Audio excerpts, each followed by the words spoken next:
Welcome to another edition of Around the Table with Stacy Smith as we take a look at the political scene and that debate that happened on Wednesday night. The 2024 presidential campaign, the season is now officially underway. The Republicans did hold their first presidential debate in Milwaukee, but former President Donald Trump was not in attendance. And Trump, by the way, leads all the polls on the Republican side. So what impact is that going to have, and how did that debate turn out for the rest of them? Let's find out what our panel has to say about this as we go around the table with Stacy Smith. To offer their insights, I'm going to introduce them to you now. Former Governor of Pennsylvania, Republican Tom Corbett. Mr. Corbett also served as the State Attorney General for Pennsylvania and as the U.S. Attorney for the Western District of Pennsylvania. Mr. Corbett now teaches law at Duquesne University. Jim Byrne is the Chairman Emeritus of the Democratic Party in Pennsylvania. Jim also served as a state chairman during a critical time for the party. He also served as president of the Allegheny County Council and also a long term as mayor of Millvale. Jim is an attorney in town. As we go around the table, we find Keith Schmidt. Keith's background in politics goes all the way back to the Reagan presidency. He was also the state director for Republican Senator Rick Santorum here in Pennsylvania, and was a consultant to Santorum's 2012 presidential bid. Keith has his own consulting firm. And seated across the table is a Democrat who I like to call the great philosopher of Around the Table, Joe Mystic. Joe is a guiding light for a lot of Democrats across the state, and he's consulted on campaigns. He also served in several roles in city government, including that as deputy mayor. Joe teaches law at Duquesne University, and you can read his thoughts on politics and on life in the Trib every weekend. Gentlemen, thanks so much for joining us. We have a lot to talk about with that debate that happened the other night, so let's get right into it. President Trump did not attend that debate, as I mentioned, so it was an opportunity for a long list of his challengers to try to make an impression. Governor, as someone who has been in debates on the firing line like that, did anyone move the needle? Well, I truly think that was unlike any debate I participated in. It was much more of a beauty show of people getting their message out that they wanted to get out there. There was a great deal of argument, but not really a debate. I think that Nikki Haley, the former governor and ambassador, who I know personally, moved the needle for herself. DeSantis, I don't think really moved the needle at all. I think Christie did move the needle somewhat. Being Chris Christie, I don't know how much that helps in the future. But if I had to pick one winner, I would say it was Nikki Haley and somewhat Tim Scott, giving a performance of being the seasoned state legislator, federal legislator as a senator in this, and giving a different perspective than a lot of the other people on that stage. Jim? Well, yeah, I mean, I think, I'm going to get back to Governor Haley again as we move through this segment, but she wasn't afraid to push back on certain issues which are more towards the MAGA wing or the neoconservative wing of the GOP, and call out some of her rivals for not being pragmatic on those issues. And again, we'll get to those in later segments. So I liked her courage and ability to step up and push back tactfully on some of those issues. Mr. Scott, again, and even Governor Christie last night to some extent. And I said this in the segment yesterday. It's refreshing to see some pragmatism coming out, and not having Mr. Trump there, the front runner, to make a joke out of everything and just mock our republic with his behavior. Was refreshing. Now, there was a substitute for him, Ray Wannabe, and we'll get into him as well, Mr. Ramaswamy. I hope I'm not pronouncing that name correctly, and I apologize for that. But he's trying to behave like Donald Trump light, and that just drags everybody back down.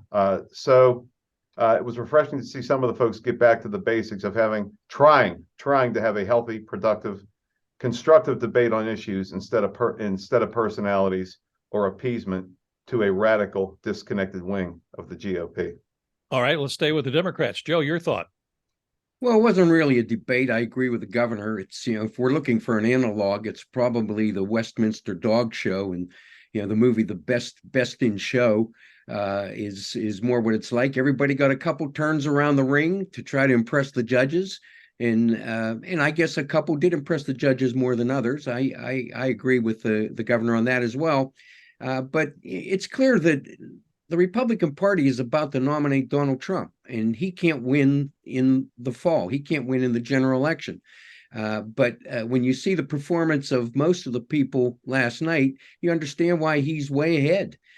He's in sync with the crowd, and you can tell that from the kinds of issues that were booed. And anytime there was criticism of him, it was generally booed.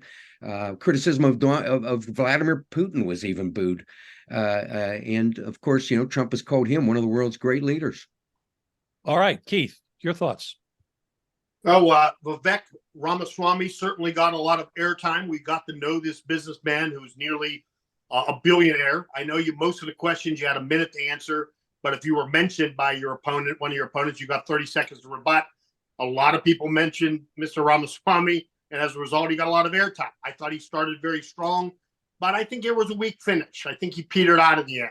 He won a few battles, but lost the ending battles, especially the one, a very vivid argument between him and, or debate, I should say, between him and Nikki Haley. And Nikki Haley got the better of it and really was able to describe him as a foreign policy amateur.